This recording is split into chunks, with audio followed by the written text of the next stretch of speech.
Hi, everyone. Tony from Back to Movies here, and today we're talking about Reservoir Dogs, a movie we all love by Quentin Tarantino. Let's find out if it's universally praised today. I'm talking about tapes. Tapes, we're talking about tapes. Reservoir Dogs was a sausage fest. Like, you brought it up right before. Speaking of Sausage Fest, this is the first episode of Boys Month. I kicked all the women off the channel. Nice. Guys only, and Nice. movies for guys. Smart move. It's great that he has us on when there's no hot chicks here. Thanks, bro. You're a real bro. Thank Yeah. you, dude. And, you know, it was supposed to be 4 of us, but we decided since we're so manly, let's try to rob a bank beforehand, Yeah. and we lost Frozen. Frozen, unfortunately, didn't make it. Yeah. Apparently, he was not going to be okay. You're gonna be okay. Say the goddamn word. And he was not okay. We tried to sing to make him happy, but he bled out. I was really sad about it. I didn't appreciate the fact that we immediately made him Mr. Yellow. But yes, speaking of which, Royce is back Hi. and stuck in the middle with us. Properly introduce yourself. Mersh. That made me palpably angry. How did you not expect that joke to? Were you sad it showed up so early, or Yeah. You know what? No, now in a good way, like a Band-Aid, you kind of ripped it off, and we got it over with.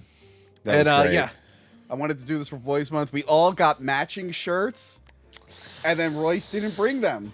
I apologize, and that's the exact shirt that I would have had. I know. Unfortunately, our flight got canceled, and we didn't want to miss out on this review, so we drove all the way from Florida to be here. I can't even get some of my co-hosts who live 40 minutes away to come here sometimes. So that's dedication. Can I ask, Because some of them are women, and you know. Well, they're not on this month. They're That's off. right, They're off. ladies. Jealous? what does the flight getting canceled have to do with you forgetting the shirts? Oh, had nothing to do with forgetting the shirt. Okay. Because he used that excuse off the air too, and it's been bugging me since you said it off the air for like an hour. I've been going. You driving? You could have went back and What got does them. that have to do with Tony, the shirts? Tony, though? a lot of things could happen, okay? But- and apparently when you smoke too much weed, you forget things. We get here and he goes, "What about the shirts?" I go, "What shirts? What are you talking about?" And then he's like, "Oh, I didn't even tell you about it." I'm like, "I didn't even know about the Well, shirts." here's the thing. I agree the new Roadhouse movie was great. And I did see I watched his Rocky one, right? And he was really mad that people were looking forward to the Roadhouse movie. So as a follow-up to that one, well, this would come out in a couple months. So that Roadhouse movie was fantastic. Conor McGregor was not overacting. That's how normal people walk.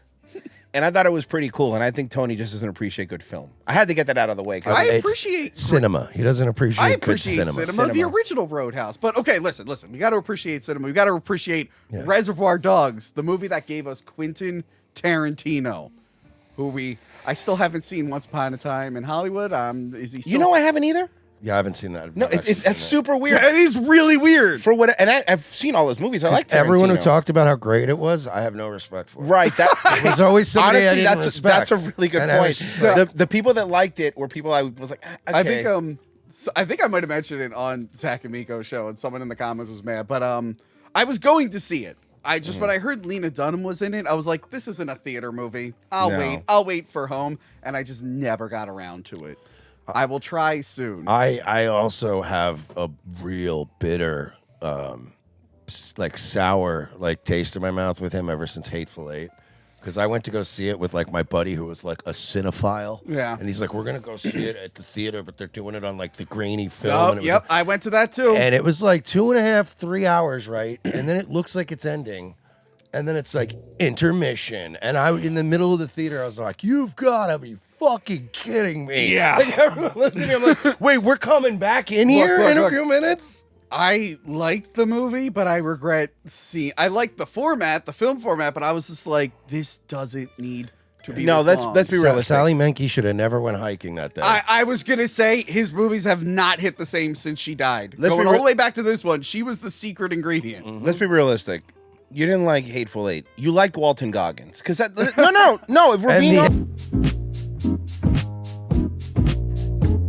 This might have to be another slight. I might have to put a slightly less edited version on Patreon. It'll be worth it. If you're watching this, if you're watching the one that was unedited, you probably cut it out. Go to Patreon. That joke You was might worth give it. Manny Muskets a run for his That money. you- He has the most edited episode of all time. No, but I'm glad you mentioned Sally Menke. I hear Menk and Menke in the behind the scenes interviews. They're going back and forth with that. I heard it from a gay guy who's obsessed with theater. I'm not you know what I mean? obsessed. Royce, it's not that kind of boys month. Yeah. Oh, I Okay, it's a apologize. different boys month. Okay. No, she really was. She really helped his movies, and I like. What was the Snip, one? snip. Like sometimes it's like, look, guy, Yeah. I know you. We know you love the smell of your own farts. I but know. What Snip, was the snip, one buddy. after- People got jobs. What was the first one without her? Was it Django Unchained? Django, I believe, was the first one. Yeah. without Again, her. another movie I like, but I don't rewatch that much. Not as much as those other ones. No. So this movie, this was like a moderate hit. It like was the most talked about film at Sundance in 1992, but it won no awards. And if you watch the behind the scenes stuff, Quentin Tarantino's definitely not still bitter about it. I mean, the 10-year anniversary or the 15-year anniversary, he goes on a whole rant. He's like, they gave this one award because there was a black guy in it. They gave this one because they wanted to reward a woman, and I got nothing. And I'm like, oh, you don't get those kind of behind the scenes on DVDs these days. Yeah, the movie was that was I everyone loves it, and I loved it when it first came out. But I will say, rewatching it, there were some times where I'm like, all right. We'll go through it, but yeah, this kind of introduced a lot of stuff, like the characters talking so much about like pop culture and media. You didn't really see that as much before him, and then after this, you get like Kevin Smith and all those other, not like imitators, but like 1992 was like this weird year where all these indie guys started getting picked up by studios and audiences were looking for more random stuff. Like Rodriguez did what El Mariachi, and then Which, by the way, is Spanish for the mariachi. Thank you. You're welcome. So it was a cool time, and again, it gave us Tarantino, who went on to do a crazy amount of stuff. Did he? What was the never one I heard of said? this Pulp guy. Fiction. Have you heard of Pulp Oh Fiction? no, I haven't. Jackie Brown is the best movie he's ever made. It's I do like Jackie Brown. People say Jackie that. Brown's really good. I don't know. I'm still gonna say Pulp Fiction. deserves a rewatch. I'm gonna say Pulp Fiction. I've always liked it. There are people who don't like it from the get-go, who grew to like it. I've always liked that movie. But yeah, let's just go through this film here. All right. It's a fine film. Movie starts with a bunch of dudes sitting around talking about media and pop culture. What a bunch of losers. What am I losers? right? Who does that? Who does Can you this? believe Who- these I guys? wouldn't be caught dead with those guys. That's for sure. No way. No way. Everyone, of course, knows that scene from the camera shot that Yeah. goes around it, which is really cool, by Yeah. the way. That's something that I was like, you know what? That's a cool shot. Going back, and I think this is the truth with a lot of Tarantino stuff, when you go back, it went on too long. In my opinion, it went on too long. The beginning stuff, like I felt like I get what he was going for, but it felt like, all right, you got to keep the tipping stuff. That's hilarious. That's something that Yes. held Okay. up. Mr. Pink is the best part of this movie. Can we all agree on that? Yes, of Okay, course. thank you. Of course. He's the character I learned the most from Yeah. this film when it comes to running away from danger. But it is kind of funny that everyone knows Tarantino is this like arrogant asshole, and then in his first big movie, it literally starts with him doing a fucking monologue about bullshit. Oh yeah, you gotta get him in there. Yeah. He's talking about how Madonna's "Like a Virgin" is a song about a girl who fucks a guy with a huge dick, and it feels like the first time. Dick, dick, dick, dick, dick, dick, dick, dick, dick. How many dicks is that? A lot. They debate over whether that's true or Then not. what's the song feels like the first time about? Yeah. That's a good question. Come on, Tarantino, get your stuff together. Are you saying the guy's from Foreigner? Yeah. And Tarantino is Mr. Brown. While this is happening, we have Joe, who's like the boss of this whole thing. Yes. Who is also Elaine's dad on Seinfeld. Did you know that? Oh, I kept calling him Mean Don Rickles. Yes. Does look like Don Rickles. Mean, like if Don Rickles just said I'm bigger, meaner, brother. That's like I don't do jokes. By the way, Like, all We were right. watching the upscaled part of that too, and Yeah. the one thing you don't notice this when I first watched it, like on old TV or whatever, was how much loose facial hair he has. Like he has like a hair coming out here and little hairs in his ears, and since it's up, you don't really realize it in the first one. This one, it's like it's very apparent. Like he shaved everything except for all these loose hairs. Yeah, 4K portrayed that old man. Yeah. I didn't watch it in 4K. I watched it on the 15th anniversary DVD. I also have the 10th anniversary one. I really like this You know, movie. you could download 4K stuff and watch it like for free. Yeah, but it was right there. That's fair. It was just right there. But while this is going on, he's going through his like goddamn address book that he found, just chanting out different names. This feels like if you've ever been at a diner and there's just a really loud table and you're trying to tune them out and you're hearing every detail of their conversation. Yeah, I've been to a Waffle House at 3 a.m. Yeah, I know what it's like. It's terrible. And in fairness, I've probably been the loud table at a diner that people try to tune me out. A loud Italian? I've never heard of that before. I have been for sure. Loud Italian. It's like Bigfoot. It's rare, but you know. Yeah. So yeah, I like this whole conversation here because like I went in, by the way, when I saw this, I went in blind. I didn't know what this was. My dad came home with the DVD. I'm like, let me pop this in. This looks cool. And I'm like, all right, they're talking about big dicks. I'm like, I thought this was an action movie. All right, what's going on here? So yeah, this whole conversation just threw me off. Then we get to hear K. Billy's super sound of the 70s. I fucking love this DJ. This is like a comedian, I think. Stephen Wright. It's K. Billy's super sounds of the 70s weekend just keeps on trucking. Okay, all right. Yeah, he's the one that's like, was it? I held open a revolving door for an old lady who broke both my arms. Yep. Stephen Wright rules. That's like spot on. You sound exactly he does a like it. great Stephen Wright. Yeah. I put spot remover on my dog and poof, he was gone. Oh wait, sorry. Before Stephen Wright, Mr. Pink doesn't tip. Yes. Look, Mr. Pink, he's spit like I tip, but I don't want to. But I tip, but he's spitting some facts here. How did America get stuck with tipping? How did the rest of the world get out of this? We did it at first because we were just cool people in Yeah. a prosperous country. Yeah. And then companies were like, we're going to pay you less because you get tipped. That is true how it worked out. And yeah. people back then didn't realize Yeah. what they the were consequences creating. of Yeah, that would the be. They monster couldn't that have we were predicted creating. it at all. But Mr. Pink was right, and more right than you could ever get imagine, because now we were talking about it before, but it's like every place now, even for like ever has how much you want to give a tip. I'm like, you handed me a coffee. Like, yeah. how much do we need to He do makes this? a good point. He's like, McDonald's makes you food. Yeah, and They you don't tip them. Yeah. And can we give an honorable mention to the low-key one of the funniest things, and nobody ever quotes it from this movie, but first of all, Chris Penn, the best Penn brother. Yes. We lost to 100%. the wrong Yes. Penn brother. So we all agree. R.I.P. King. Yes. Okay, good. But one of the like kind of low-key best lines in the movie is, I don't even know if had the balls to say that. He does this whole song and dance, and like for some reason, Mr. White is like the defender of all women or what. Actually, all the guys are like, "Do you know that women?" Blah blah blah. And I'm like, I feel like these characters wouldn't know or care about that information. So, Yeah, it was a lot of stuff that. That's what I'll say about this scene specifically. It was a lot of stuff that only Tarantino would care about. Yeah. that he wrote down. It's like it's the #1 job for women who never graduated college between the ages of 18 and 36 who listen to 104.5 and like you have a lot of data why would him out of all people in a movie why would him out of all that doesn't people take know place with that? It makes Google. no sense. There's Well, no Google. There's none of these like he does Medium say articles later to that read. he had a female partner that he was doing jobs with. Maybe she was like constantly spitting all this fact. in his mouth. Yeah, you mean maybe when- that's why he split up with her. He's like, I can't deal with her shit anymore. Do you mean when inexplicably for only 2 minutes of the movie he suddenly had a southern accent? What was that about? You mean when they didn't flesh his character out? And he's like, you mean Alabama? In the scene that's supposed to she's flesh a good his old character girl. out. Yeah. He looked And then he it looked just like goes back to him going, he's a kid. He got shot in the gut. And I'm like, what are we going with here? Which one? Yeah, Harvey Keitel's voice is all over the place. he looked like an airboat operator the way he was dressed in that scene with with the Yes. shirt. Like it was like what happened here? Welcome to Ronnie's Airboats in Pensacola. Please sign this waiver as 3 people died here last month.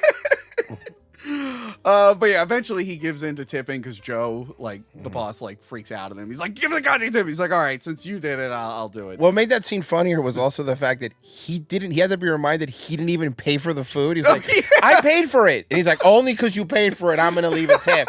That was funny because it was like, wow, he went on this soapbox after not even paying for food. Amazing.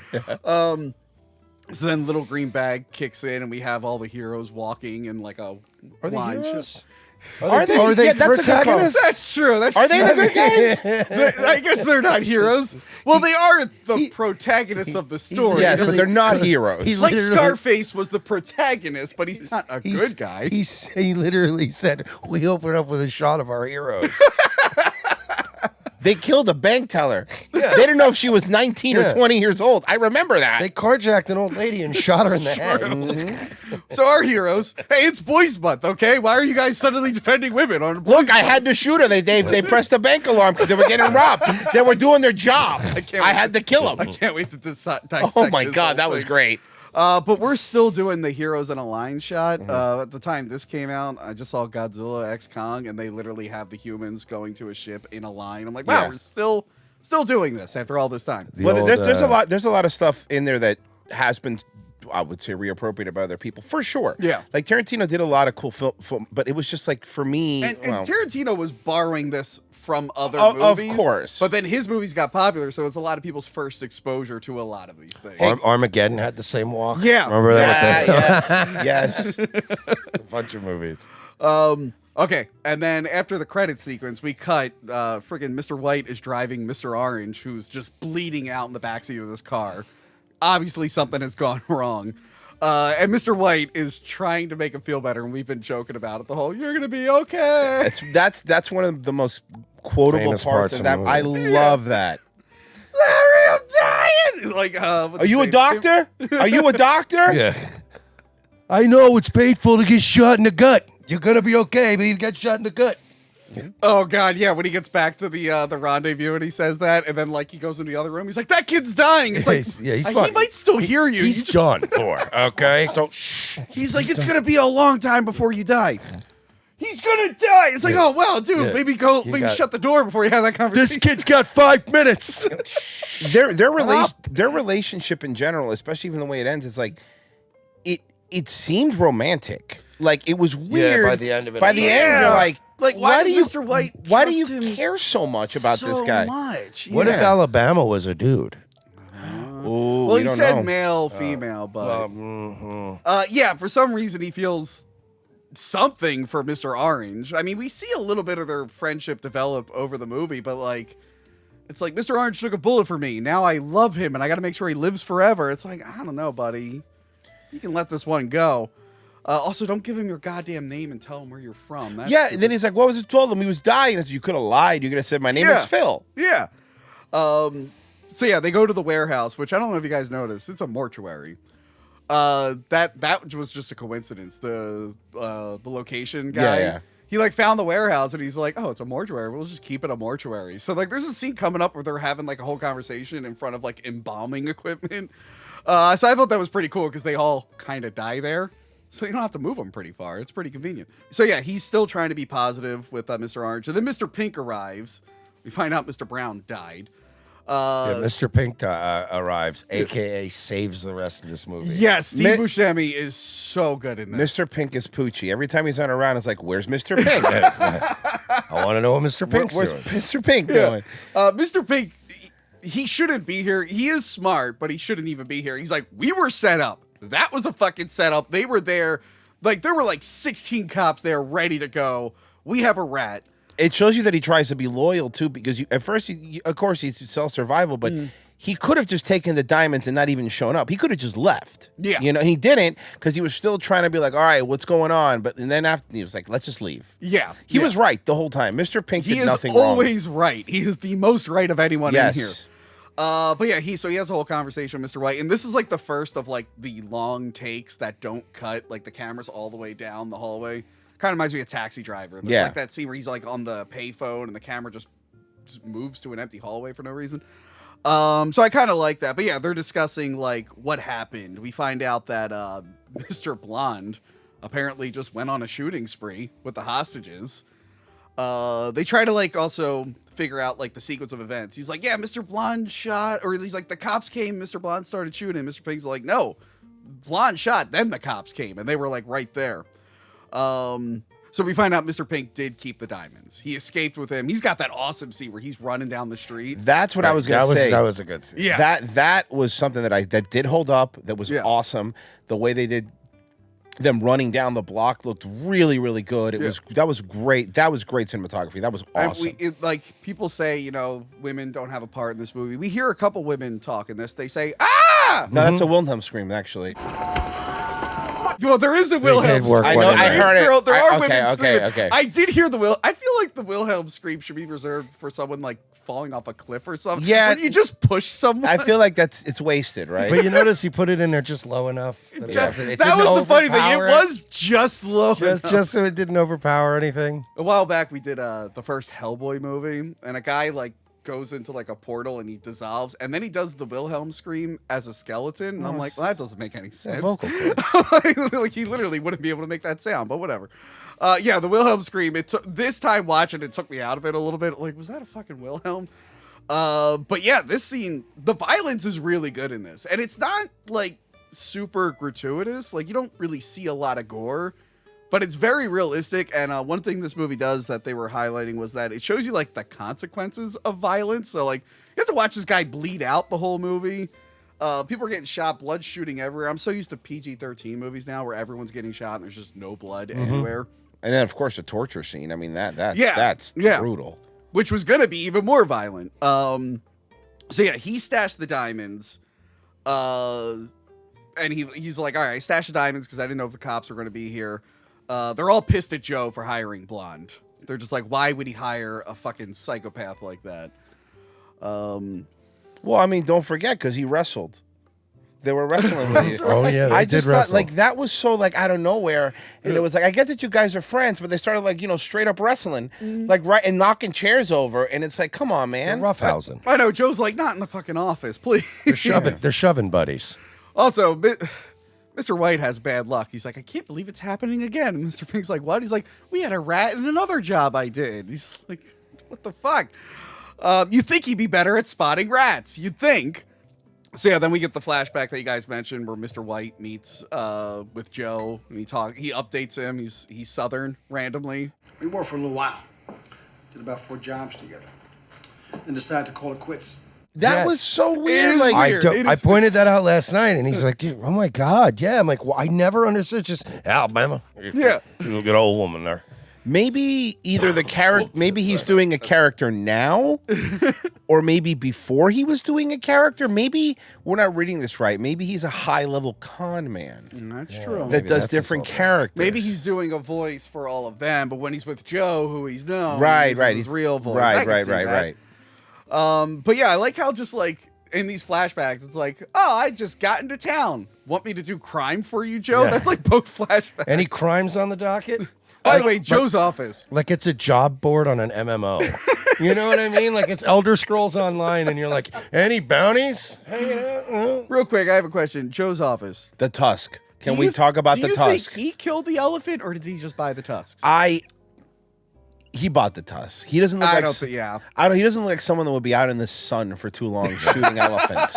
He looks like he very paid pale. somebody else to shoot the elephant He was for him. very pale. But like talk about like that. That was next level opulent. Like it's like, yeah, I have elephant tusk in It's here. too much. It was a lot. No. Too much is Ben Gazzara in Roadhouse. He had like basically a whole zoo, like a taxidermy zoo in his house. Oh yeah, that was great. I mean, not as good as a new Roadhouse, but that was You good. fucking, I'm gonna kill Okay, you. it was good. Swear I to liked God, it. I'm Yeah, gonna rip New Roadhouse, I heard, is pretty good. Yeah. Conor McGregor should just get into acting. Stop MMA all together. Honestly, I will say he was the best part. I wish there was just Yeah. a movie about his character just doing goofy bullshit. I can't even pretend. Like, even if it is good, it's not going to ever be as good as the original, because the original had Terry Funk. Yeah, It's true.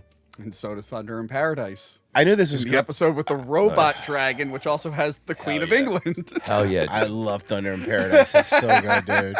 So yeah, then we cut back. Mr. White is still feeling guilty about Mr. Orange. They want to take him to a hospital. And they're like, all right, we'll drop him off at the hospital. And then he's just like, yeah, by the way, he knows my name. Mr. Pink's like, I'm sorry, what? What? He knows your fucking name? And he's like, yeah, and I told him where I live. And it's like, did you tell him anything else? You dumb son. But and everyone's rightly mad. It's like Yeah. his excuse, like, oh, he was dying, and it's like you could have lied and said your name was whatever you wanted it to Yeah. be. Like, Yeah. who cares? And I like Mr. Pink. He's like, do you have a rap sheet where you're from? He's like, yeah. He's like, okay, well, that's obviously they're going to look you up, you dumb son of a bitch. And later on, they did when Yeah. they do the flashback. They're Yeah. like, yes, look up his first name and, And I love where that he's from. White Larry almost tells Pink his name. He's like, I don't want to know your your fucking name. I'm not telling you my name. What did we learn? What did we just learn? Mr. Pink is literally the most professional, and I'm glad, without spoiling too much, I'm glad the movie rewards his professionalism. So yeah, they start kicking the shit out of each other. They pull guns on each other, and then we get Mr. Blonde. He shows up and says hi. He does. And he says the little what you call it? Are you gonna bark all day, little doggy? Or are you gonna bite? And he's leaning against the wall, sipping a cup. And I know what you guys are thinking. This scene was recreated perfectly in Captain Marvel, Brie Larson's Captain Marvel, when the alien does the same thing. Well, technically, that one was first because it was time travel. Yeah, that was time travel. So honestly, Tarantino stole from Captain Marvel. That's right. You're a hack, Quentin. So this is where, for me, the movie starts to like divert into cringe territory now. That was cringe. It was cringe with him doing one-liners, sipping on a cup. This is where I went, like last night we're watching it to refresh ourselves, and I went, uh-oh. Yeah, no, we got, now I have a problem with this movie. We're diverting into bad territory. I mean, But, and he even did like, so you're going to bite? So I'm just going to assume when you watch Captain Marvel, which of course you did, you were probably on board with that movie until the alien came and did the same thing with the cup, right? Right. You're like, that's when the movie lost me. Right, when I saw Captain Marvel. Unless parts of it were on Mr. Skin, he hasn't seen Captain Marvel. and even then, I mean, Brie Larson, come on. Yeah, you're right. We could do better. It's Boys Month. We're allowed to do this. Oh, yeah. Why am I talking about the Captain Marvel during Boys Month? Yeah, what the fuck? exactly. Fuck Captain Marvel. No, I was looking at it the other day. When I was watching the scene, I'm like, a movie recently did that, and I had to look it up. I'm like, oh, fuck, it was Captain Marvel. You want to make Marvel fans mad? Be like, oh, yeah, Captain Marvel? Oh, yeah, that's Iron Man's secretary, right? They don't like that. She works for Tony Stark? Yeah, it's Tony Stark's massage girl, right? What is it? Executive assistant. Oh, yeah, that's right. That's right. Miss Marvel, no crust. Thanks. So yeah, Mr. Blonde's there. Oh yeah, Mr. Blonde doesn't give a shit as he's being chewed out by Mr. White. He's like, what the fuck were you doing? Why'd you do this? He's like, they hit the alarm. I don't like alarms. It's like, why? That reasoning, can I point out his reasoning of just what a psychopath he was? Well, no, he was neurodivergent. He was... Mr. White screaming, Mr. Blonde's being an asshole. And I relate to Mr. Pink here, not because he's throwing the N-word around, but because I've been like the rational person in a group of people who were just like fucked in the head arguing. And I'm like, oh God, I mean, obviously not killing, but I'm like, oh man, I kind of been in this guy's shoes. And it's the most annoying thing in the world where it's like, they are both being assholes and I can't get them to just do what the fuck is right. Can I just say this is one of the scenes where it's actually it's one of the only Oh, Jesus, great. Sorry.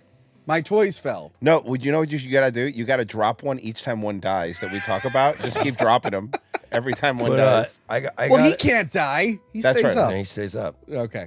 But yeah, I have to say, this is one of the only scenes that has a non-gratuitous use of the N-word.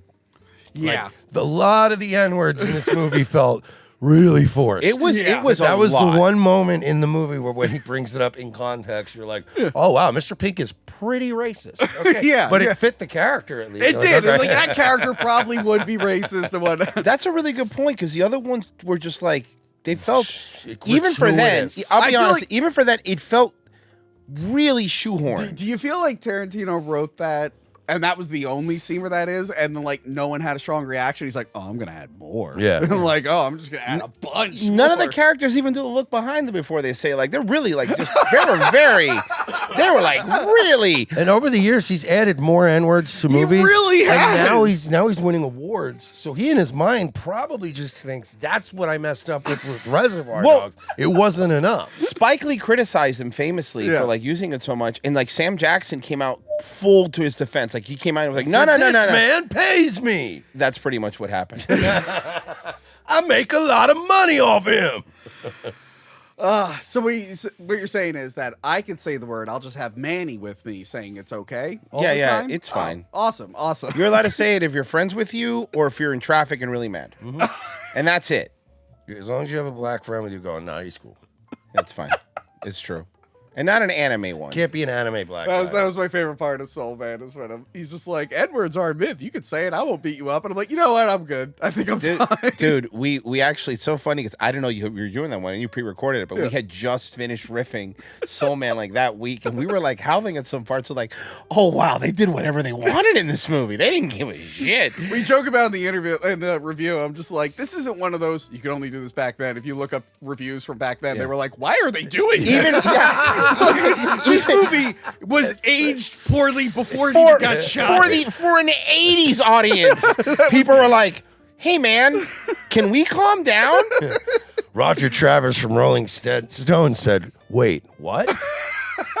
He was dressed like a pimp eating a watermelon. We were like, okay, come on. And of course, Manny's like, I want to wear a pimp suit for the episode. I'm like, oh, God damn it. Okay. And telling him to go get his heroin needle, which, by the way, is such an outdated stereotype of blacks. Like they were into heroin in the 70s and 80s, but like it's such an outdated. Yo, baby, go give me my heroin spoon, and you're like, what? That's like a 70s thing.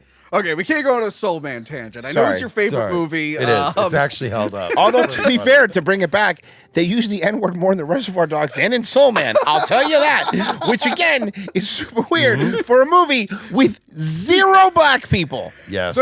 There might be there is one black guy. The cop. The cop. One black guy, yes. Who they make dress like he's in Breaking for whatever reason, which is hilarious. Look, this is 92. Maybe there's some overlap. Maybe that was still in the style. That's why Gambit has a crop top. Yeah, I love late 80s, early 90s overlapping with style. It was just a bad time for fashion. It was real. Oh, you're right. That specific time was the two worst styles converging because they didn't know what we were gonna do with our lives. It's like tight like dance pants, but for some reason we were keeping shoulder pads still. And you're like, we gotta lose one or the other. Okay, everyone's dressed like MC Hammer now. We reviewed "Don't Tell Mom the Babysitter's Dead." Where there's great movie. Where there's that fashion show at the end. We're like, oh my god, this. By the time this aired in theaters, people were probably like, that's the ugliest thing in the world. That's what they thought was going to be cool. But fashion still does that. Yeah. But anyway, back to Reservoir Dogs. Sorry. It's okay. I can talk about Soul Man for a million years. So yeah, Mr. Blonde calms them all down. He's like, look, I got something in the trunk I want to show you guys. And then we get the famous Tarantino trunk shot. Turns out, as if they weren't in enough shit already, he decided to kidnap a cop. Well, Ken, I want to bring something up about that because there's something that bugged me about that. Number one, why does he keep playing all coy? I just want to show you. Come, you got to go look. You got to say, I have a cop in the trunk. And they would have run over there. Well, he wanted to surprise them. Yeah, how are you going to get the Tarantino trunk opening thing? Yeah. And by the way, that shot? They all seem way too happy considering he just kidnapped the cop, which is they think is going to make stuff better. They all smile when the trunk opens, like, this is great. That did to me make no sense. It didn't make sense. Yeah, in my mind, I'd be like, you've just made things worse. Wait, you kidnapped a fucking cop too? On top of the thing. And he now knows he's got a good look at us. Yeah. Oh my God. And we have to kill him, which is, if we get caught, is going to make things even worse for us. The reaction should be Mr. Pink going, literally now, just like everything, lay it out. What else have you done? Because we need to know, buddy. We need communication on this team. But yeah, then this is the flashback, Mr. White meeting Joe. But yeah, they mentioned he's Vic Vega. And in Pulp Fiction, which is called Travolta, is Vincent Vega. So you're supposed to imagine that they're brothers. But yeah, they never did that prequel with them. They said they both wanted got to. too old and bloated, and it's supposed to be a prequel. You know, like, what do you do? Yeah, also, like, what's the movie going to be like? I have a weird brother. Oh, cool. Oh, we're both weird brothers. Let's go do stuff. I don't know. It makes no. What would you do? Yeah, I don't know. What it's kind of like just a stupid. Maybe them thing. in prison. I guess. I think he just liked the name. Yeah, I think it's just the name. I want to use that name again. It's like Nolan, the thief in his first indie movie was Cobb, and then in Inception he named De Niro Cobb, or not De Niro, DiCaprio Cobb. I thought he was named after the salad. They originally named after the salad. Okay, I'm not a fan of feta cheese. Really? Yeah, so I just can't. That makes sense. I don't mess with it. But then Tarantino probably went like, all my movies are connected. It's the Tarantino verse. Mm-hmm. Which they kind of are, which is a little weird. I mean, sort of. I mean, he there's a lot of stretching to make these things. Well, yeah, because then they're also connected to Rodriguez, and it's like, well, you can't do any movies after Planet Terror because that's kind of the end of the world. So. What's a fast food place in Tarantino movies? It's Big Kahuna Burger. Big Kahuna Burger. There wasn't one in Hateful Eight, so good luck connecting that. Oh, it should have been Big Kahuna Cattle Company. That's right there. It was right. Quentin, it was right there. 8 hours and you couldn't do that with a movie? So is Django's last name Wallace? Yeah, Django Wallace. Well, Django, the I think Django, one of the people he's like trying to hunt for a bounty is like Christopher Walken's character's last name. And people say that like Hitler being machine gunned to death in the 40s made the world more violent or something. I don't know. It's stupid. It's just take one movie at a time. They don't have to be connected. Okay, so we find out that Vic Vega has like an asshole parole officer. Yeah. Who's just up his ass. He's like, I gotta get a normal job. And I like that after they have their little gay wrestling moment. Yeah, and can we get this part out of the way? Because I know it's gonna probably either require a complete cut or heavy editing. Yeah. This is the part of the movie where the N-word comes in. Yeah. And it's gratuitous. Yeah. It's homoerotic. Yes. The whole scene, it literally was 5 minutes straight of, hey, you hear that, Dad? I think he's got so much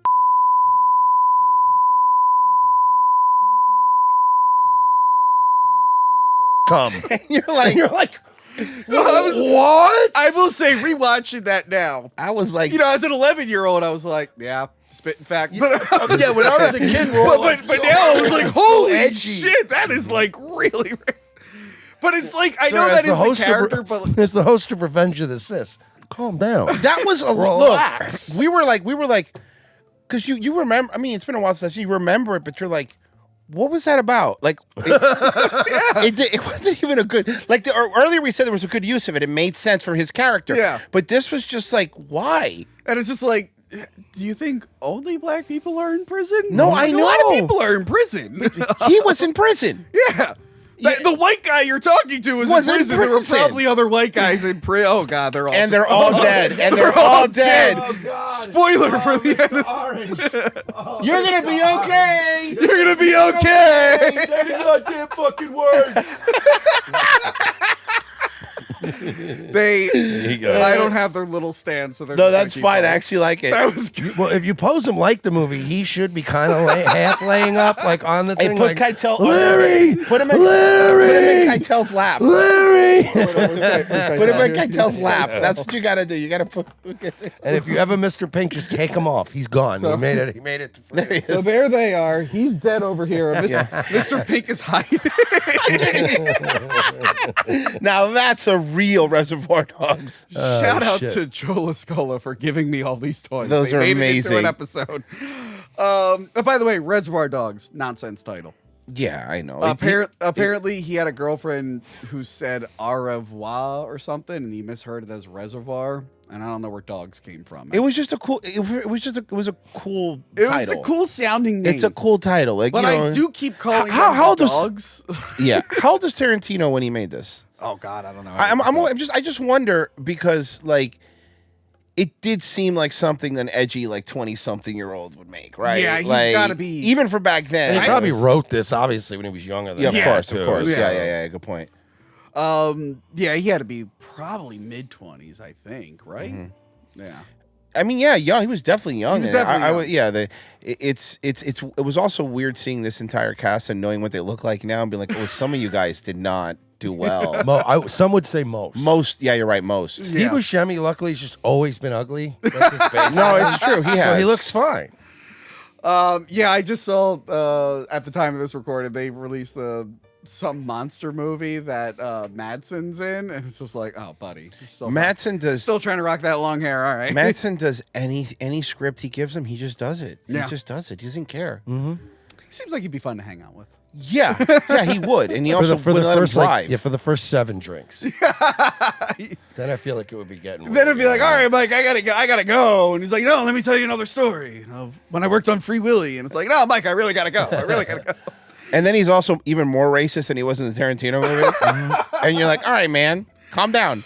So I like that they set him up with a fake job. And it's like, oh, no, we punch your time card in. And by the way, that wouldn't work. Can I point that out? Because, like, yeah, if the parole officer comes, will tell me to go shipping stuff. And he was a parole officer. He's like, I don't care. get him here now because I will send him to jail. Like if the parole officer is as bad as they say he is, this whole like, oh, we'll just say you over here, we're over there, you're hanging out, you're a dock worker now, whatever he was supposed to be. The parole officer probably, I don't know how it works, but I probably wouldn't even allow him to have that job. No, if he's allowed to do something like that. Yeah, honestly though, I've been on like parole. I don't know how parole works. I know probation. It's like they will literally just call your job. Yeah. And be like, hey, does he work there? And like, what hours? And you just feel like, he's here like usually every Wednesday. They don't show up. Well, apparently this particular guy they have is an asshole. Yeah, I Right. guess. Yeah. I've never had felonies, so I guess it's a little different when you're a misdemeanor DUI and they're like, is he holding down a job and not well, he's holding down a job. And they're like, all right, I mean. So yeah, he wants to get hired full time. I do like that they say Vic here has been nothing but good luck for us.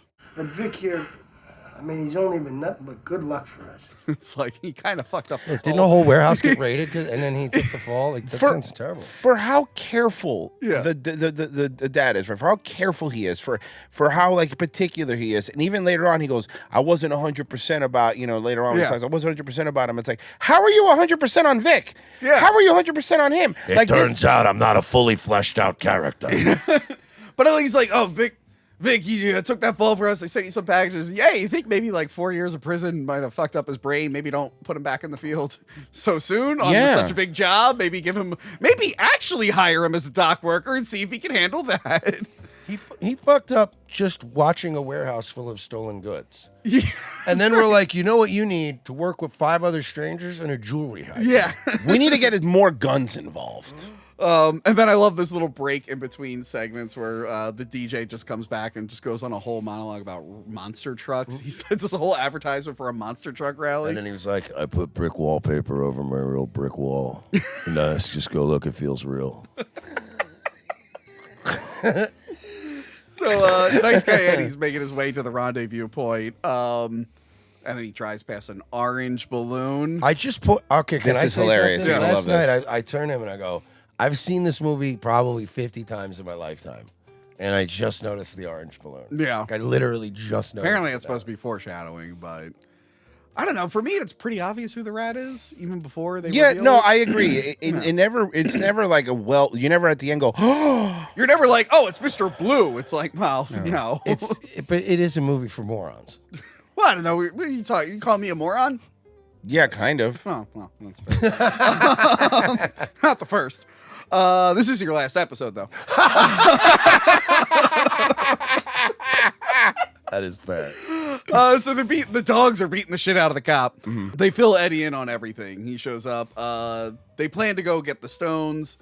And he's like, all right, Blonde, you watch these two. And Mr. White's like, oh, for the love of God, please don't let this guy watch these two. I just told you he executed hostages. He's crazy. Yeah, sorry. Mr. Blonde, you're in charge. Yeah. There's not the words you want to hear. Yeah.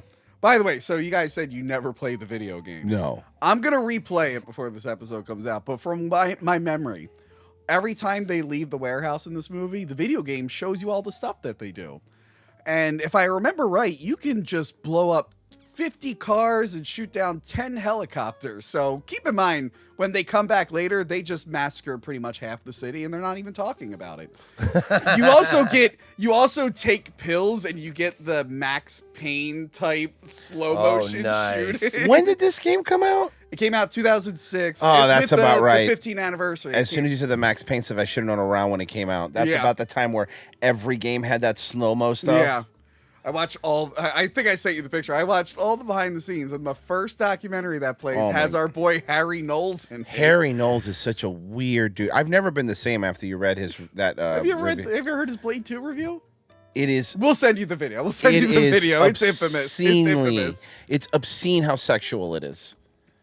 About Blade? Yeah. Exactly. Yeah, exactly. Exactly. Him and Pessy didn't know about it. This thing is infamous. I Like read it. not Underworld or It's something? on Patreon, by the way. It's on Patreon. Check it out.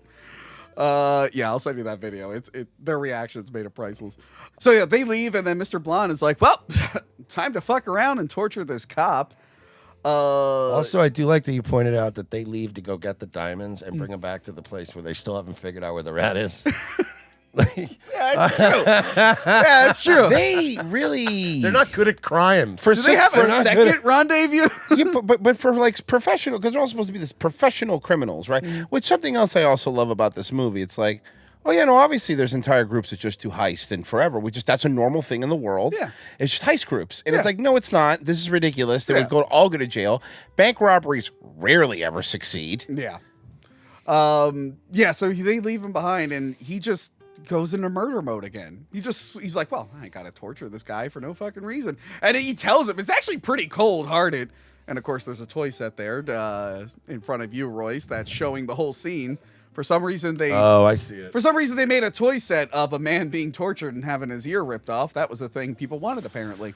But you bought it. No, I didn't. That was a gift. Okay. Hey, somebody bought it. But yeah, he's real cold-hearted. He's like, hey, you can talk. I don't actually care. He's like, all you can do is pray for a quick death. And he's like, which you're not going to get. I'm like, man, that's fucking mean. Jesus, you don't even know this guy. Yeah, I'm like, wow, that's really, really mean. He's like slashing him up with the razor. He's playing Stuck in the Middle with You. Great. Which I guess ruined this song for a lot of people because now all you think about is a guy being tortured. Getting his ear cut off. Yeah. The people who like made the song, like, yeah, we'll license the song for your fun little bank robbery movie. It's like everyone who listens to our song just thinks about a man being murdered. I definitely don't usually hear it during like Toyota-thon weekend commercials.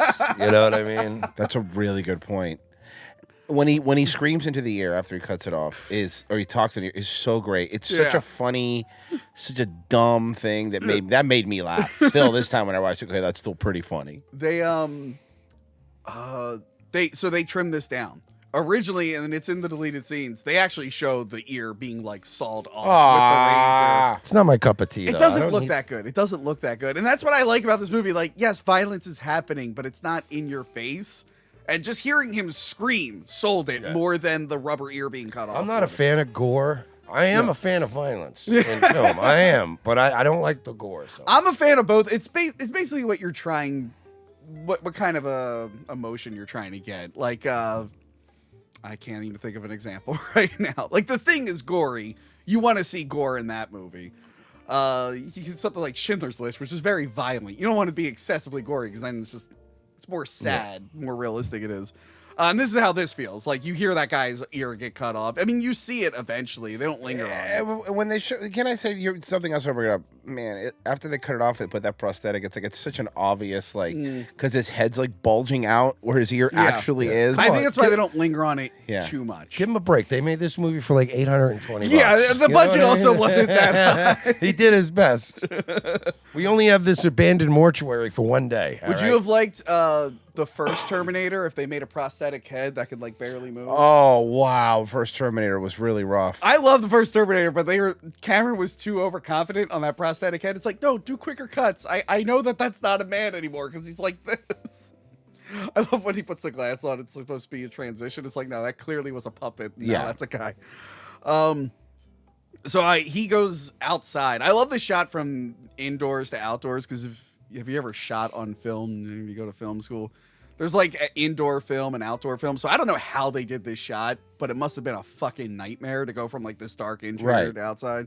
But the audio is really good. Like, you hear the music get real quiet and you hear like no one outside. There's no one outside.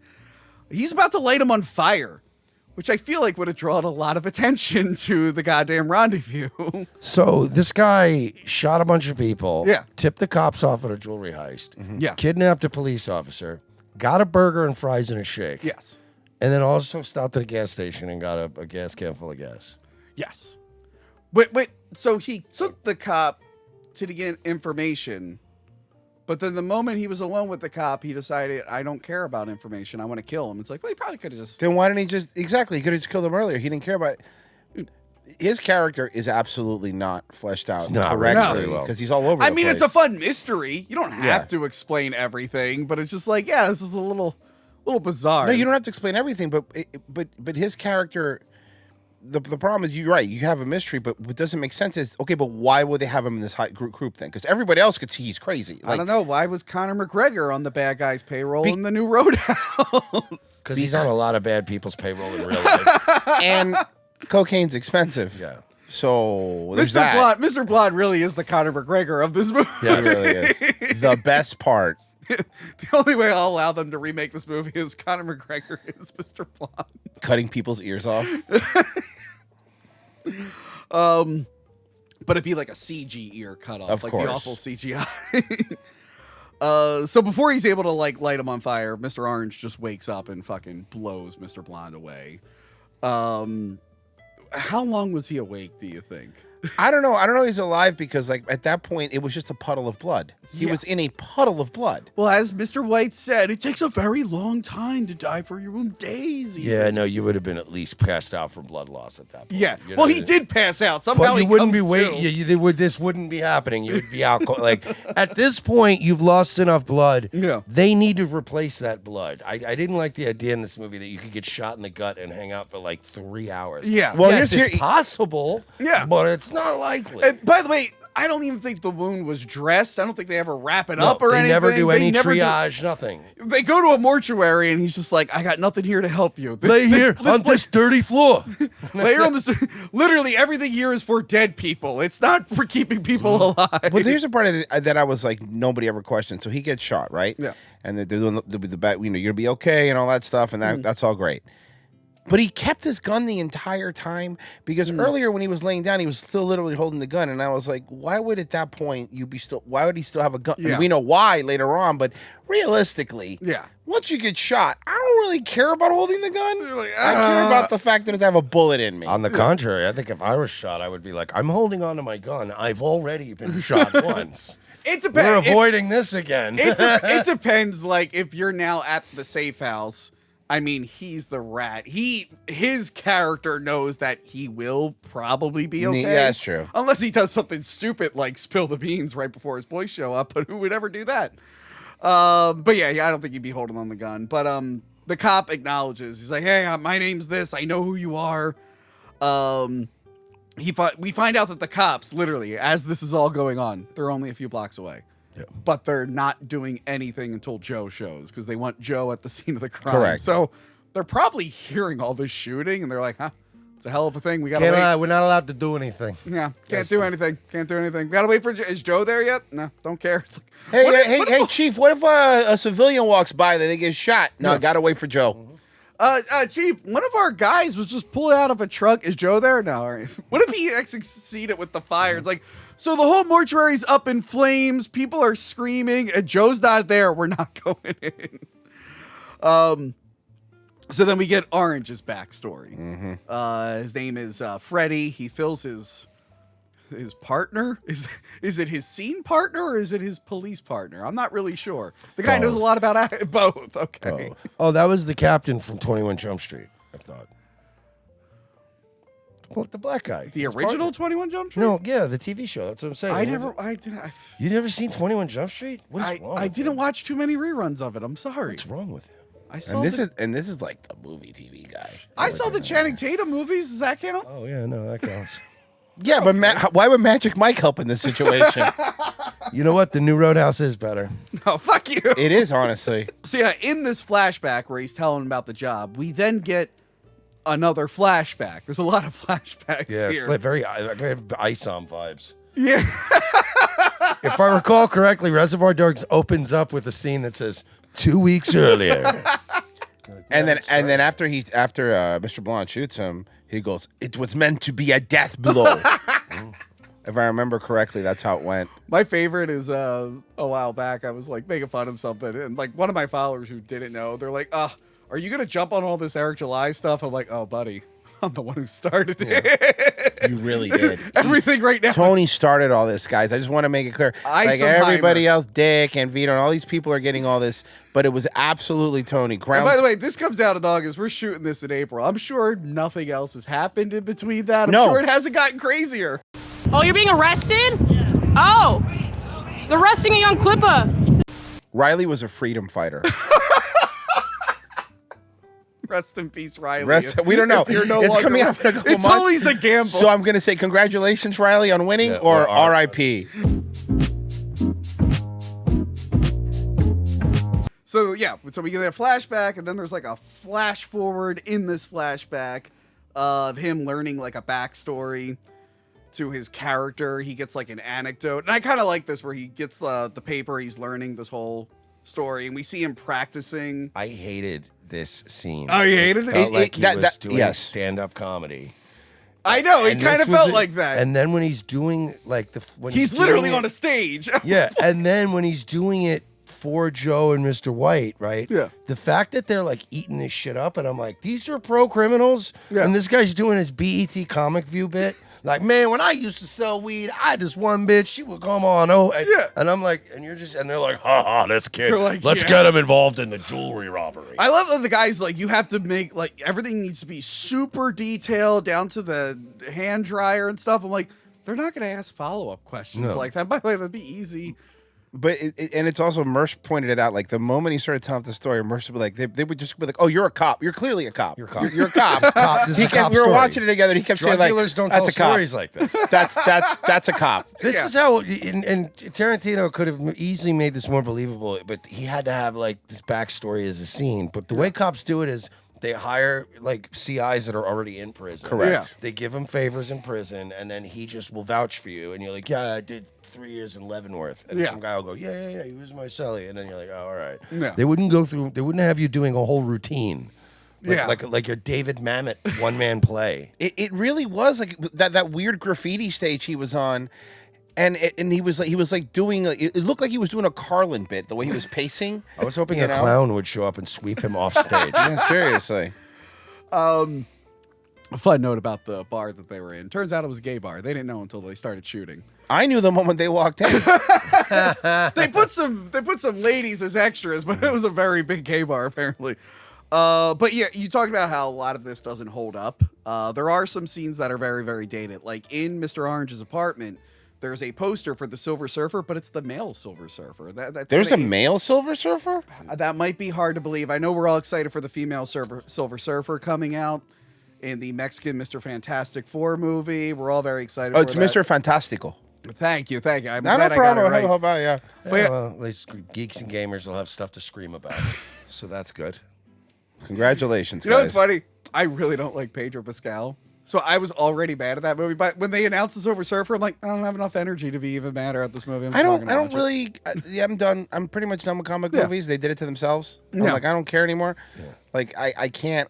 Honestly, the one thing I will say about watching Reservoir Dogs that was refreshing was like, oh God, there's not a cape in it. Like, this is like, it's a story. This sounds great. It's been like 24 years since the fucking original Spider-Man. At this point, fine. So I'm so bored with this. Make them black. Make them trans. Yeah. I don't. You know what I mean? Switch it up a little bit. That'd be fun. It'd be fun. At this point, I've seen Spider-Man and Iron Man 500 times. As long as you go back to Reservoir Dogs and digitally alter that poster to be the Lady Silver Surfer, we're all good. Also, Hear me out. Also, make them all black and trans.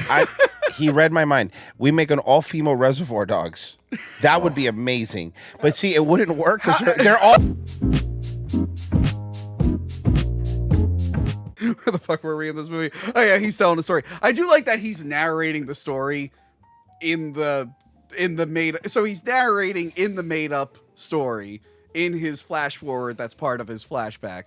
Also, the cop then tells a fake story. So within his fake story, there is another fake story in this flash forward that's part of a flashback. This is a very complicated film. Yeah, It that's gets really complicated in the middle. It was all over the place at that part. Because if you're even now you're trying to keep up. You're like, so it's a flashback and the flash forward of the flashback, and it's like, all right, man. Look, I understand why Tarantino does it. It's that's to an extent, but it's like, just tell me the story now. Like, I could keep up. Yeah, I could keep up.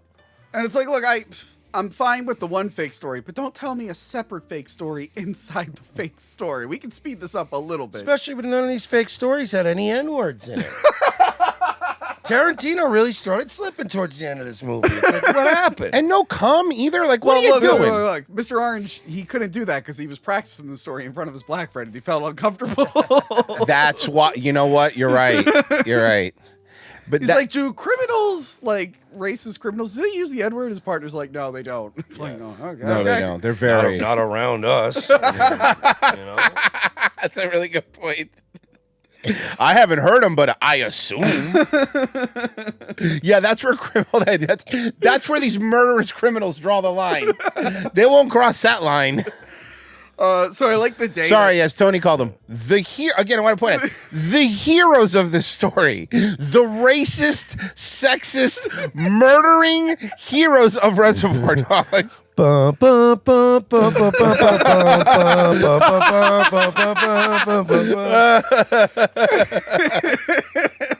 Anyway, Mr. Orange, the day he's supposed to get picked up by them, he almost wusses out. I like that he's like stalling ahead of time.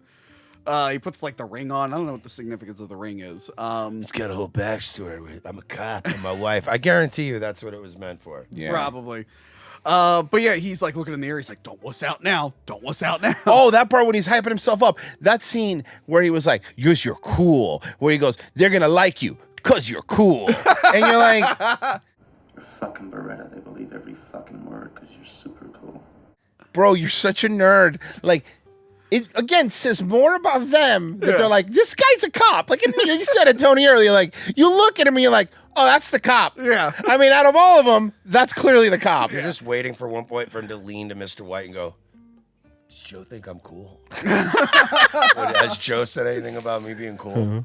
I bought this leather jacket because I thought he would think it was cool. I don't know why it's reminding me of Half Baked when they're like, "We would like to purchase some cocaine." They're not using any of the code words. You know, I knew he was cool. Wife beater with a leather jacket over. Yeah. That is cool. You know, you're a cool guy. High school, college Tony, when he was not as heavy as he is now, did rock that. Wife once beater in a and while. leather jacket, or as they call it, an Italian tuxedo. Yep.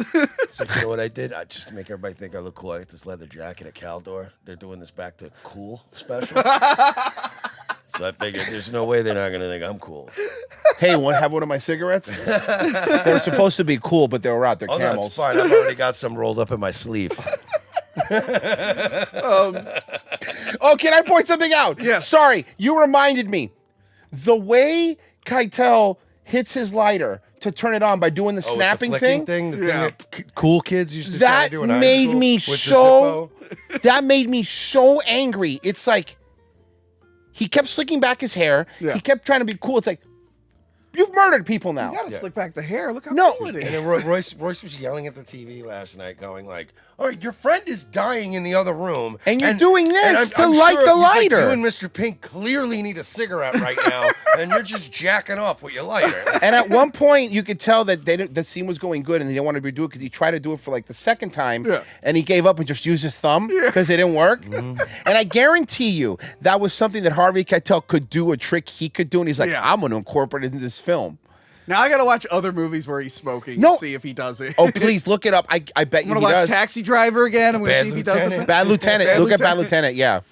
Yeah, Now there's a remake I like more. The Nicolas Cage one's awesome. it was hilarious. It was awesome. It was fucking He's awesome. crazy. Didn't that movie also have nothing to do with the original movie? Correct. Yeah, which is Nothing. great. I liked it. They really just slapped the name What on was it, and he called? was a Bad lieutenant. Port of Port of Call, New Orleans. New Orleans. Which, because the first one wasn't called like Port of Call, New York. Like, Yeah. what was that? I just love at the end where everything works out. It's like, how did he pull that off? He's Nicolas Cage. He pulls everything off. Magical. So Mr. Pink, he informs us on the difference between white and black women and their relationships with men. Again, we- but again, I will point out, you brought it up, it makes sense for Mr. Pink, like character wise, Yeah. because they've already established that's how he is. Yeah. But even still, it's like you're a little obsessed, brother. Like, I calm love down. the fact that he doesn't tip and also hates black people. Like, you know what I mean? A The good balls point. on him. I think maybe that was the point, that he's clearly worse than the people that he's pretending he hates. It's just No, weird. I know, it's just funny to me. Yeah. Yeah, he has a lot of information. I've known racists like that. Yeah. Where it's like, hey, I know you don't like them, but you're talking about them a lot. And Yeah, I well, even you know- ask for a lot of this information. Well, when 13% start doing, you're like, here we go with And this. it's like, okay, I didn't ask about he knows that. but- percentages. Hey, man, we're at WrestleMania. Can you stop? I know you don't like the New Day, but relax. Seriously. They're pretty cool. So Joe preps them for the job, and he assigns them all the names: Mr. Blue, Mr. Brown, Mr. White. That was a good scene. Some of them don't like their names. That part was such a great scene. Mr. Brown sounds too much like Mr. Pink, too much like shit. And then Mr. Pink is like, I don't want to be Mr. Pink. And then Who wants to trade? Yeah, he wants to trade with people. And he was right, because everyone would just want to be Mr. Black. That was my favorite part. 100%. Even as a kid watching this, like, I wouldn't want my name to be Mr. Black. Yeah. That would be cool as hell. But he's like, what about purple or whatever? And he's just like, no, you pink. It's like, Joe, you're not, maybe some wiggle room?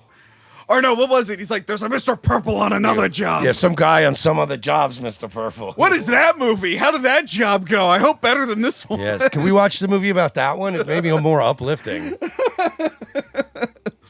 Flashes forward a little bit more. Again, we're flashing forward in our flashback. Where they're like looking at the bank, the diamond. This is when Tarantino clearly hadn't quite figured out his non-linear approach yet. Like he got better at it. He got very good at it. Yeah. But this is a mess. Yes. Like, this ain't Pulp Fiction. And they're just laying out everything that's going to happen in there. The response time, this, that. It's all going to go smoothly. Guys, we just go according to the plan and everything's going to be okay. And then we cut to after the getaway, and Mr. Blue just crashes into another car. Or no, Mr. Brown crashes into a car, and blood coming out of his head. That kills him, I think? No, I think he's been shot in the head. Yeah. Like. No. He gets hit. Okay, now you're making me wonder, because that happened, but then they started shooting afterwards, and he got hit with one of the bullets. Because remember, after that part, he's shooting with both guns. Keitel's shooting with both guns, and then I think in that back and forth, I think that's what kills him. No, because they were pulling. Am I wrong? Yeah, no, I don't think they shot. I don't think that. Oh, you're right. Up and he lit him up. When he's driving in the beginning of the scene, he's already got blood coming down his head. Yeah, but that wasn't shot in the head, because he was talking after that. He was you can be shot in the head sometimes. Like I don't know if he'd be driving. No, you can. You can catch like a ricochet or something. True. I mean, I've seen body cam videos where cops from drove the accident, and like maybe he just hit his head too hard and then like died. Maybe. Now that's a good question. Now people are in the comments are being like, "You idiots! It's actually this." I love when people correct sorry, in the comments. but you know what? We remembered as much as we could. Okay. But to be fair, I always took it as he was shot in the head. Because there's ways to kind of get shot, like in a part of your head. And you're fine for a little bit there. But if you're just trying to drive and get the fuck out of there, and you're running. He might have not known. He might have been shot somewhere else. Or they were probably like, that guy's really annoying. Keeps talking about pop culture. So just leave him. Like, he does not shut up. I don't give a shit about Madonna. If he says one more thing, I'm shooting him in his fucking head. It's weird. I told him that I hooked up with this hot girl, and he just kept asking about her feet. I don't know other details. I kept telling him, I don't care if Top Gun's gay or not, bro. We have a job to do. And then he kept telling me something about, like, I really kind of neglected my own part in this movie. I'm definitely going to get an N-word monologue in the next one. What did he mean by that? What did he mean by that? I don't know what he meant by that. And he kept trying to tell me his real name. He wouldn't stop. He gave me a film reel. He gave me his demo reel on He's his like, resume. hey, you like True Romance? Because I disavowed it. Yeah, I don't really like it, but do you think the writing was good? The writing was good, right? Let me give you a script. But you're right. Fucking Mr. White like murders those cops. They go to steal a car, and this woman's packing. She shoots Mr. Orange, then Orange shoots her. That part, I'm like, oh, buddy, if you were expected to be a cop after this, you're fucked. Yeah, you just carjacked and shot an innocent woman. Can you believe a cop shooting an innocent person? Now, if it was somebody's dog or something. Yeah, if it was a dog, obviously makes sense. Or like the wrong house, like in a SWAT, that would make sense. Or your own wife, they'll help you cover it up. Like, Stuff like that, you know? Yeah, Mr. Orange, it's like, you're kind of losing your good boy points there. He did just shoot that bro. He did, and you're like, at this point, what are you gonna say there? Like, yeah, and it's like he killed her for defending herself from a criminal. Also, she's carrying a gun, but she didn't lock her car door. Yeah, well. The other lady had her car door locked, but Mr. Pink had to break her window and then yank her out. Instead of opening the door, which he should have done, he pulled her out of the window. And it's like, just open the door. It's way easier. You're slowing yourself down, actually. You're an idiot, actually. It does kind of look cool in GTA when you do it. Yeah, you know what I mean? It does look infinitely cooler when you yank somebody. I feel like GTA was definitely inspired by that scene. Oh, yeah, for sure. Out of the cars. So yeah, they steal the car, and then we're finally back to the present. Everyone comes back, and again, if you played the game, they probably killed the entire Air Force at this point. They come back, and they're just like, "What the fuck? Like, he's fucking dead. What is going on here?" And yeah, Orange is bad with backstories and ad-libbing and improving. He needed his friend to help write this thing. He's like, yeah, Mr. Blonde, he was gonna kill him and kill me, and he told me he was gonna kill you guys. One, why would he tell you that? And then, like, I like that Penn was just like, oh, he was gonna kill this cop and just murders the cop. Nonchalantly murders him. And then he's like, he was gonna kill us, right? He's like, yeah. He's like, this guy who went to jail for my family and didn't say anything, could have done all this stuff. Again, he's kind of blown. And even at this point, Mr. White's like, I believe him. It's like, no, he's clearly lying. I mean, given Tarantino's racism, when it worked better with Mr. Orange, like when they came back, he just goes,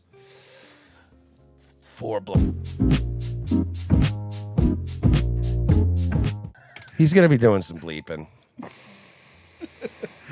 I'll send you guys the slightly less edited version.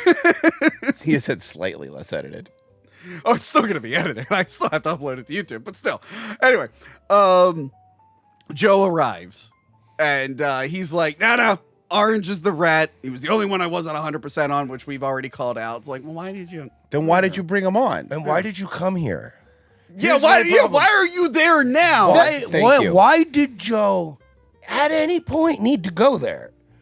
There's plenty of times where you go, I don't know, you guys figured out, get the diamonds to a place. Yeah. We'll work out a safe, like, we'll find a good drop, whatever. Yeah. We'll find a drop site. No, we all have to come. I want everyone here. We're having a family. If he was knowing, because I ordered a party sub.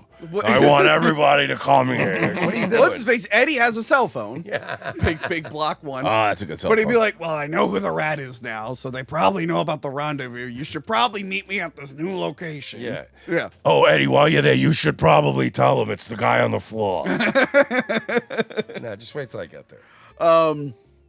So everyone's pulling guns on each other, except for Mr. Pink, who, again, is wisely backing up. Brilliant. He literally hides.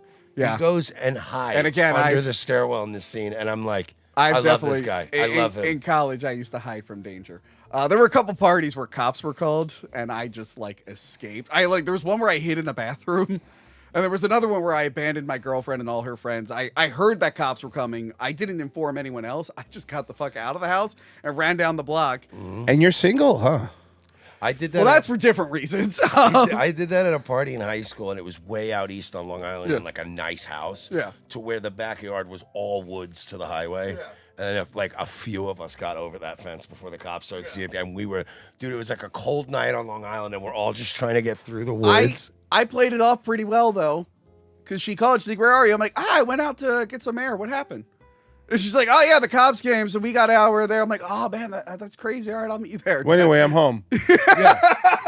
Yeah, I'm sleeping. Can you bring some food home? Can you stop at Taco Bell? Okay. So when I hung out with Zach Amico, I was telling him I was reviewing this movie, and he did the, Larry, stop pointing that gun at my dad. He did it. That is spot on. One of my, it's such a good line. Larry, stop pointing that fucking gun at my dad! Yeah, and they all blow each other away. So Mr. White is dying. Everyone else is dead. Mr. Pink just gets up, doesn't even bother to see if anyone's alive or anything. He just picks up those diamonds, and he gets the fuck out. Somehow the cops haven't showed up yet, even though Joe was there. And has it been 2 minutes? It feels like it's been longer than 2 minutes. By the way, the diamonds were supposed to be what was in the suitcase in Pulp Fiction. That was going to be the big reveal. Really? Yeah. It's better what they did the other way. Yeah, again, they realized while they're making it, I'm like, it'd be cooler if we just don't say what's in it. Yeah. It's more fun. But that was going to be like the connective So tissue. Mercer's bringing this up. Yeah. Did he get away with it? Yeah, because the fan theory about, if you listen, there's a little bit of hear the sirens outside and some sirens, and you can hear a few gunshots. Well, yeah, the cops definitely break into that warehouse, but did he have enough time to get? Yeah, and there's that theory that he didn't get away. And he got shot out. I like to think he got away. I want to think he got away. Well, I want to think he got away too, guys. Again, and somewhere he's out there in the Caribbean, just dropping N-words, not tipping. Look, I promise. Why would he go to the Caribbean? Yeah, well, one of the nice parts, the Virgin Island parts. Okay. I will play the video game. Maybe they'll explain it. Yeah. The video game explains Mr. Blue, the old guy. He has a whole thing. I think he ends up in a mall. It's been a while since I played it. You get to do the heist in that game. So maybe there was a last level where it's Mr. Pink just getting away. I like to think he made it. So the cops, the all-female Reservoir Dogs already figured it out. Yeah. Mr. Pink's the new boss. Think about it. You get Buscemi back. Yeah. He's the new boss. He blew all the diamonds. And now he hires a new team. I like it. remember when they made an Ocean's 8, the Ladies Oceans? Oh, and it was about... We riffed it. Yeah, but wasn't it about stealing diamonds and jewelry? It was about stealing diamonds and dressing pretty. It was the most and I'm like, wait, reductive movie to women I've ever seen. And I was about to say, like, I thought you ladies were getting away from that, but okay, you do you. Dude, that movie was so bad. We riffed that together, and it was rough. Oh, I think I tapped out in Ocean's 12. I don't even remember. No, that Ocean's shit. 8 is great because, much like real life, they only do 70% of what men do. So, Boys Month, too. Boys Month. The funny thing is, somehow I ended up with a 4K copy of it. I've never put it on, but that was like one of the first 4K Blu-rays I got. I'm like, why? You don't want to see Mindy Kaling in 4K. Trust me. You don't want to do see not. old Julia Roberts in 4K? Yeah, now the new movie, the newest, not Pretty Woman, it's Handsome Woman. So, this part has always bothered me since I watched it the first time. I guess Mr. Orange feels like he's about to die. Like, there's not going to be enough time. Yeah. So, Mr. White is like, and then he's like, it's okay, we'll do some time. Like 12 years or something. He's like putting out a number. He's like, we'll be fine. We'll just do jail. It's fine. He's ready to give up so they can go to hospital. And then Mr. Orange is like, by the way, Larry, I'm a cop. You've been defending me this whole movie, and I just want you to know I'm a cop. And it's like, dude, your boys are outside. Wait. Could you shut up? Shut up. You'll go to a hospital. They'll tell him, like, oh, that guy died. We're not going to tell you what his real name is, but he died. And then you'll never see that guy again. What was, again, that's the part that got, like, really, like, romantic. Like, yeah. Like, when he was, like, holding them. Dude, And they were all right. Mr. White is more sad that he was betrayed by Orange than he is that he's about to get gunned down. Maybe but he wants to kill Orange. He wants to be the one to do it. Well, maybe just because he's a fan of theater and he impressed him with all his, monologues. Well, if they're fans of theater, then they're definitely having sex. That's very funny. It's very, very funny. But yeah, the cops come in. They're like, put the gun down, and then they all fucking die. It's not a good movie. It doesn't hold up. Really? I think it's so great. Why doesn't it work for you? Exactly. Like, what's the... It just feels like the gritty crime version of like Billy Madison, right? Like I loved it when I was a certain age, and it just doesn't hold up when you watch it later. You're like, back to school, back. And you're like, this is fucking dumb, bro. Like when they're talking about N-word cum for like 10 minutes straight, it's like my back to school moment, and I'm like, this is dumb, bro. It's very edgy, boy. I will say that. Like it's very edgy, like for edgy to be edgy, right? Yeah. Where you're like, like less is more. Maybe in some cases, and it gave me that annoying claustrophobic, like David Mamet feeling, where it's like we're all gonna be in this one room for 2 hours. We're all stuck in this one room. Well, that's a budget. That's a budget. Thing. I get it, but it was still just like, oh my god. Like, hey, at least it wasn't a cabin like an Hateful Eight for like 12 hours. We have to watch 10 minutes of him making coffee. You know what's funny? Clerks was a low budget too, but at least we got some hockey games on a roof. That's a really good point. You know what I mean? At least we went outside a couple of times. You know what's funny? I don't know if I've watched Hateful Eight since the theater. I don't think I've ever seen the regular cut. They recut it as a series, and it's actually better as a series because you're watching like an episodically. But it's like it's still, I don't know, it's too long. Seeing that at the theater was rough. That was a rough experience, and I never forgave my friend that brought me. I'm like, you're never picking another movie. We go. And by the way, I like long movies, but did we need a 10-minute zoom up on a crucifix in the snow? I'm like, oh, come on. Like, come on. No, I love movies like Dune 2, where like the main antagonist dies like an hour and a half in. You're like, oh, I still got another hour and a half left, huh? Okay, cool, I guess. And they changed how they died, which was annoying. I mean, that is how they're supposed to die. Yeah, but it was like... A little girl was supposed to kill him. Spoiler. Anyway. It's August when this comes out. It's not going to matter. Also, I've already reviewed all the Dunes, so anyone who's watching already knows. I don't know. It still holds up for me. I still think it's cool. It's definitely Tarantino still trying to find himself. It's still my favorite of the Tarantino films. It's still a fun watch. Yeah, I'll watch it. It's not like I won't Pulp complain. Fiction is probably better. Jackie Brown is probably better. Is infinitely better than both. Yeah, and like it's not even like it's the first one. I had seen Pulp Fiction before I saw this, but I still like this one. That's the order I saw it too. I saw Pulp Fiction first and then Reservoir Dogs. That's the same order I saw it in. I like Reservoir Dogs. No. And look, here's why. If it wasn't Reservoir Dogs, there wouldn't be the other stuff. You got to start somewhere. Yeah. So like I get it, but there's like Mersh was saying, which is a great point. It's like he wasn't good at that, like, you know, that going back and forth storytelling, foreshadowing, and the flashbacks. It got a little bit better, yeah. Towards the end, it was like you were like, okay, wait, what's happening here? When was this? Like, when you know, Pulp Fiction, that they'd figured that out. Yeah. But yeah, I mean, and also like the fact that it was a snappy movie. It wasn't long. It told the story it needed to tell. In the time it needed to tell it in, and I did enjoy that. And there were no female characters, which I think is the best part about it. It makes what a great way to ring in boys' minds. That's right. I love that. Like Royce's review of Trying to Be Nice is like, I like a good crisp 92 minutes. I do. So I'll give you points for that. There's a lot of really bad 80-minute movies. Here's the problem, man. He gave a review like a dad would give a review. He told the story in the time allotted, and it wasn't a 2-disc set. And you want to know why? Because I got work in the morning. Wait. I like one time my dad, he texted me that he watched some movie. I forget what it was. I'm like, did you like it? He's like, yes, there were good actors in it. I'm like, oh, there you go. That's all you need to know. That's awesome. Geely would be a good movie because there's good actors in it, apparently. That's the most dad answer I've ever heard. There were good actors in it. Good actors. No, but what I mean is like, especially now we do these movie riffs on our locals, or this is locals, but we've watched so many long movies where you're like, wow, you should have ended it here, you should have ended it. And it's like it felt nice to watch, and it was like, oh, there's a beginning, middle, end. I don't need extra crap, you know. And even honestly, to be honest, it could have even been shorter, I think, and they could have cut some stuff up that went a little too long, in my opinion. But I mean, it's Tarantino. Tarantino's great. I love more stuff from Tarantino than I hate, obviously, but.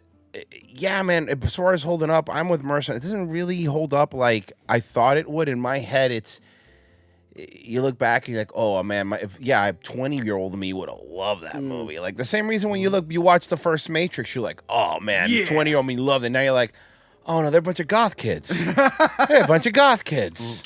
And then that got problematic because real life kids screwed up. So in the second and third one, it's like, oh, our trench coats are now Japanese long coat things. Yeah. We don't want to be associated with that anymore. Yeah, but they're going to still shoot up a lobby. Yeah, we're still going to shoot up everyone. But anyway. Reservoir Actors, 3 out of 5 stars. Had good actors in it. I like that. By the way, when he said that about his dad, I picture his dad being the kind of guy that really goes out to dinner, and then he has like a 30-minute drive home where he doesn't say anything except 15 minutes in goes, the meatballs were good. And then another 15. Rarely when we do go out. Yeah, that is pretty. He doesn't really go out to dinner much, but that is something that would be that would happen. There's a lot of silent car rides. The waitress was nice. But actually, what you guys are saying, because I was looking up the reviews, for some reason, I don't know, I didn't always agree with him, but I really like Roger Ebert's reviews. Again, even if I totally disagree with everything he was saying, I like how he did it. But he kind of says what you guys said. He's like, there's something here. I like it. It didn't fully work for me, though. Like, he was smart enough to know that Tarantino was going to go on to do things, but it didn't really. And then Siskel was like, you're a fucking idiot. You don't know shit about film. That's actually pretty much the way. I hope you get cancer. Towards the end of their reviews, honestly, if you look back they honestly started getting snippy with each other. Yeah, towards the end, they hated each other. They got real snippy, and then I think toward the end of Siskel, he kind of calmed down a bit. Well, yeah, that's true, but my favorite thing is my roommate in college. He did a fake trailer for a Guido vampire movie. Mm-hmm. And the funniest joke in it is he went, Siskel and Ebert. Or no, he goes, Roger and Ebert give it 2 thumbs up. And I'm like, dude, that was fucking funny, Roger and Ebert. He's like, what do you mean? I'm like, it's Roger Ebert. It's like, oh, fuck, I thought it was Roger and Ebert. I'm like, no, it's Siskel. I'm like, the funniest joke in your thing was a fucking mistake. That's hilarious. Keep it in. Yeah, it was the best part. He should have just rolled with it and been like, yeah, I meant to do that. Yeah, it was totally intentional. Yes, but Reservoir Dogs. It's awesome. Unless you're these two, then it's bad or okay. I don't tip. I don't. You know what you do, Royce? And I'm sure we're still doing it at this point. You talk about the Blade TV series with me and Pessy, don't you? I cannot believe that he's making me watch this terrible. You know, and again, we're a little overconfident. We've only done one episode at the time of recording. But tell Mersh who the main actor is. Who's playing Blade? Oh, you don't know who plays Blade in the TV show? It's Sticky Fingers, the rapper Sticky Fingers. You might remember his performance. Yeah, Spike TV Blade series. You can imagine what it's like. You might remember his performance from Leprechaun Back to the Hood. Okay. Yeah. I think Sticky Fingers also got his ass beat in a celebrity boxing match. Probably. Yeah, I think by a white guy. Yeah, it was Mr. Pink. Well played. But yeah, where else can we find you guys? Rumble only. Revenge of the Sis. Revenge of the Sis. It's on Rumble. On Rumble? Wow, that sounds like an exciting platform. It sure is. Thank you for asking. And as long as this review is before November, we'll love it. Oh wait, you're on like YouTube. You're on like normie stuff too. Yeah, I'm on the Bad Luck Boys. Look up the Bad Luck Boys. Oh, it's cat channel. It's my cat channel. ROTC clips. We're still on. I mean, and hopefully by August we're still on YouTube. But currently we are still on YouTube, and we like every time it shows up on my feed. I'm like, oh, it's still around. I'm like, there you go. I feel the same way. Actually, I'm always excited when that we still something on YouTube. Because I made a point to watch enough of your videos that the fucking algorithm will actually show me that they're there. Well, your stuff by the way, Tony's doing great. Don't let him lie to you. He comes up all the time in my algorithm. Every time you post something, you're all over the place. Nice. No, because I was annoyed that YouTube, every time I watch your video, like back then, they were just like, well, you enjoyed these guys' video. Here's Tucker Carlson's video instead. I'm like, well, why don't you just show me another one of their videos? I'm like, oh, fuck, I got to train my algorithm. You ever heard of the quartering? You're going to love it. Oh, God. I think we all from the same Larry with that guy, huh? But yeah. Oh, I'm shocked and outraged today. Wait, what's Bad Luck Boys? Explain it. It's just a channel where I like help cats, like stray cats and stuff. Like you're looking at me like I'm no, I knew. I do for real. No, I knew exactly what it was. Okay. You feel free to take mine. You can just take her. No, she's very cute though. She's very cute, mean looking cat. People on the streets just hand merch their cats. It's super weird. Yeah, here's a cat. They come to me. They're like offerings. Well, you know a lot about cats. I just have a question. Like, she's been waking me up at like 5 a.m. Really, really bothering me. Should I just let her outside, make her like an indoor-outdoor cat? Is that a smart idea? I mean, you know what? I know you're trying to get me fired up about this. However, given where you live, you could technically get away with it. You live in one of these areas where I wouldn't be as mad about you because I live in I don't live in downtown Los Angeles because I know what you're getting at. You're getting at the veto thing. And no, if you live in downtown Los Angeles, then I wouldn't recommend it. But that is it from us. Let's hear it for Boys Month. I can't wait to do the rest of the Boys Month. Hell it's gonna yeah. be awesome. Yeah, suck it, broads. Literally and figuratively. All right, goodbye. Remember to like, comment, and subscribe. Check out our other videos and Patreon page. Talking about tapes.